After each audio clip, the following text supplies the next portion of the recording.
Assalamualaikum warahmatullahi wabarakatuh. Jadi, pada kesempatan kali ini kita akan belajar bagaimana untuk menyajikan data hasil pengujian kita ke dalam suatu laporan. Nah, yang pertama akan kita bahas yaitu uji segitiga. Kemarin kan uji segitiga itu sampel yang kita gunakan adalah dari dua produk yaitu Coca-Cola dan Bicola. Kemudian parameter yang dinilai itu adalah rasa. Jadi ada 3 sampel yang kita sajikan kepada panelis, di mana 2 diantaranya itu adalah sampel dari satu produk yang sama, dan satunya itu yang berbeda. Nanti panelis diminta untuk menentukan dari 3 sampel yang disajikan itu mana yang berbeda.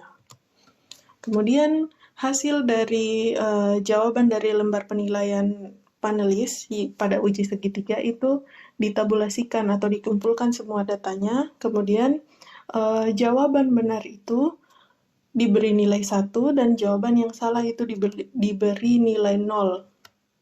Setelah itu kita hitung jumlah panelis yang menjawab benar itu ada berapa orang.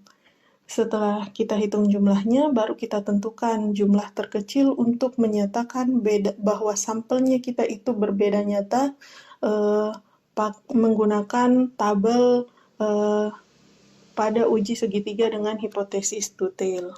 Jadi kita langsung saja ke Microsoft Excel bagaimana cara untuk mengolah data hasil uji segitiga menggunakan Microsoft Excel. Yang pertama itu adalah tabulasi data. Jadi ini nilai benar dan salahnya ini saya random saja, nanti kalian sesuaikan dengan hasil pengujiannya kalian. Jadi kita tabelnya itu ada panelis, kemudian jumlah jawaban benarnya dengan jawaban salahnya. Nah, panelisnya itu kemarin kita ada 42 orang, kemudian panelis yang menjawab benar itu kita beri nilai 1, dan panelis yang menjawab salah itu kita beri nilai 0.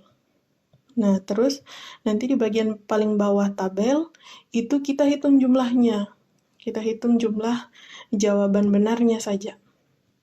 Jawaban benarnya itu kita gunakan langsung pakai formula saja, sum, baru kemudian kita blok dari mana ke mana kita mau.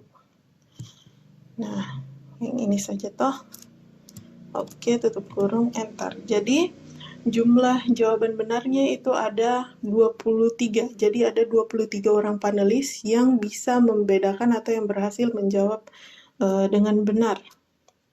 Dan ada 14 orang yang menjawab salah. Oke, langkah selanjutnya adalah kita mau tentukan jumlah terkecil untuk menyatakan beda nyata pada uji segitiga dengan hipotesis two-tail. Nah, kita lihat ini tabelnya. Nah, kalau misalnya kita kan tadi ada 42 panelis, berarti kita cari di sini nih. Yang N ini adalah jumlah dari panelis, sedangkan kalau yang ini adalah tingkat kepercayaannya atau tingkat bedanya, ya tingkat kepercayaan. Jadi alfanya itu mulai dari 0,40 sampai 0,001 atau tingkat kepercayaan 0,1%. Nah, kita lihat sekarang. Tadi kan panelisnya kita ada 42. Nah, 42 berarti di sini kita lihat. Dan kita mau cari itu adalah beda nyata dengan beda sangat nyata.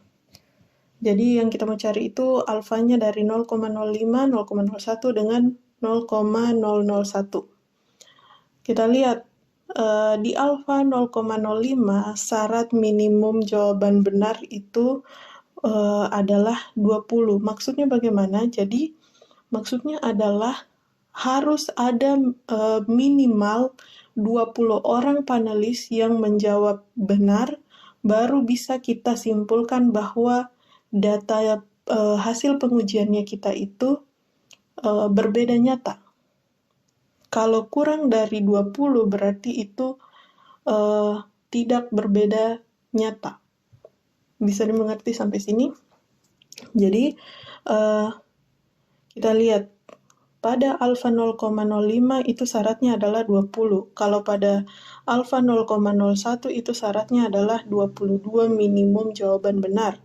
Dan pada alfa 0,001 itu minimum jawaban benarnya adalah 25 orang panelis. Atau 25 jawaban benar. Sekarang kita kembali lagi di tabel tadi, di tabulasi data. Nah, kita lihat jumlah panelis yang menjawab benar pada data hasil pengujiannya kita itu adalah 23. Nah, berarti kalau ada 23 panelis yang menjawab benar, berarti kita sudah memenuhi alfa 0,05, alfa 0,01, tapi belum memenuhi alfa 0,001. Jadi, kita di sini kita tulis di hasil. Jadi berdasarkan tabel itu kita ketahui jumlah panelis untuk menyatakan bahwa rasa dari kedua sampel minuman bersoda itu berbeda. Berbedanya itu berapa errornya, berbedanya itu berapa persen, yaitu berbeda pada tingkat kesalahan 0,01. 0,05 dan 0,01. Tapi kalau karena berarti dia sampelnya itu berbeda sangat nyata karena dia memenuhi alfa 0,01 atau tingkat kepercayaannya itu 99% dengan errornya itu 1%. Nah, berdasarkan hasilnya ini itu bisa kita buat kesimpulan dari ini contoh saja ya kesimpulannya, kemudian hasilnya juga ini contoh saja, jadi bisa kalian ubah kata-katanya. Dari data tersebut, kalau kesimpulannya ya, dari data tersebut bahwa ada 2 produk minuman bersoda dari data tersebut dapat disimpulkan bahwa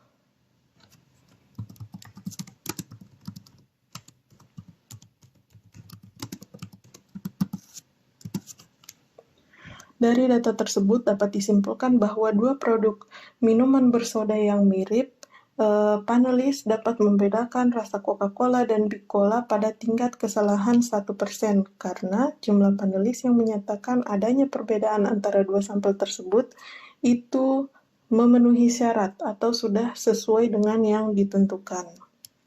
Karena dia ada lebih dari 22 orang panelis yang bisa menjawab benar. Jadi tingkat kesalahannya itu 1%.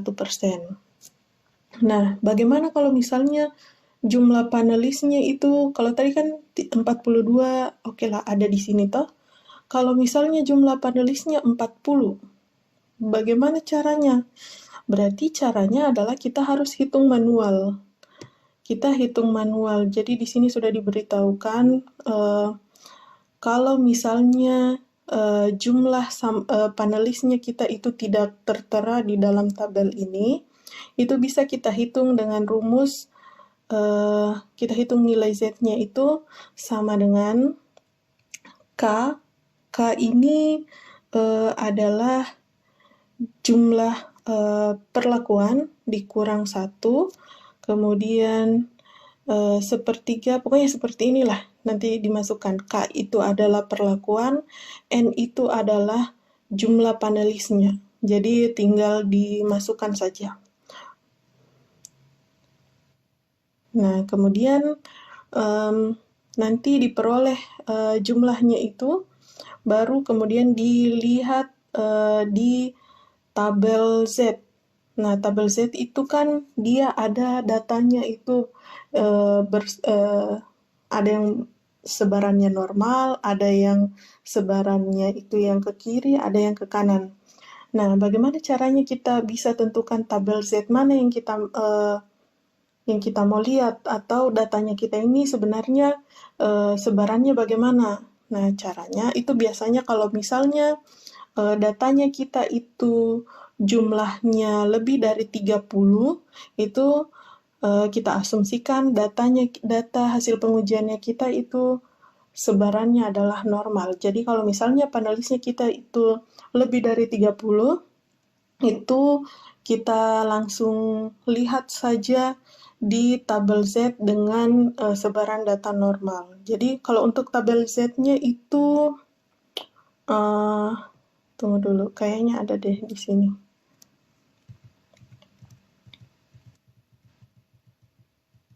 Nah, bukan. Oh, ya tabel Z-nya itu dia bisa dilihat di Google saja. Tabel Z, kemudian nanti akan tampil itu datanya, ada tabel Z yang data sebaran datanya itu normal, ada yang miring ke kiri, ada yang miring ke kanan. Nah, yang kita jadikan acuan itu kalau misalnya panelisnya kita lebih dari 30 orang, itu kita lihat di tabel Z dengan sebaran data yang normal. Oke. Tapi kalau misalnya panelisnya kita misalnya 36 atau 35, berarti ya gampang, kita langsung lihat tabel ini saja, sudah tidak perlu kita hitung-hitung manual lagi. Oke, kalau untuk uji segitiga memang sesimpel itu. Jadi dia langkahnya itu cukup 3 saja. Yang pertama kita tabulasikan datanya, habis itu kita lihat di tabel critical number correct response untuk uji segitiga, kita tentukan jumlah, kita lihat dia apakah berbeda nyata, berbeda sangat nyata, atau berbeda amat sangat nyata. Itu gampang, kita langsung sudah ada tabelnya. Tinggal kita buat hasilnya, kita bahasakan hasilnya dan kesimpulannya. Oke, kalau untuk uji segitiga seperti itu.